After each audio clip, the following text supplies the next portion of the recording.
Ito ang stoic mindset na magbabago ng araw mo. Bago ka magising bukas, ito lang ang stoic mindset na kailangan mo. Una, hindi mo kontrolado ang mundo. Pero kontrolado mo ang reaksyon mo, kaya huwag sayangin ang lakas mo sa bagay na hindi mo hawak.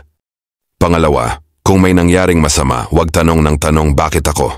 Ang tanong dapat, ano ang pwede kong gawin ngayon? Pangatlo, huwag mong kaawaan ang sarili mo. Ang stoic kahit sugatan tumatayo. Hindi dahil malakas siya, kundi dahil alam niyang walang ibang gagawa nun para sa kanya.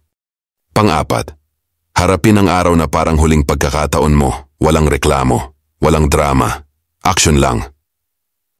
At panghuli, tandaan mo, lahat ng sakit, galit at pagkabigo, pansamantala lang, pero ang desisyon mong maging matatag, ikaw ang may hawak nun. Gamitin mo ang mindset na to at panoorin kung paano nagbabago ang araw mo.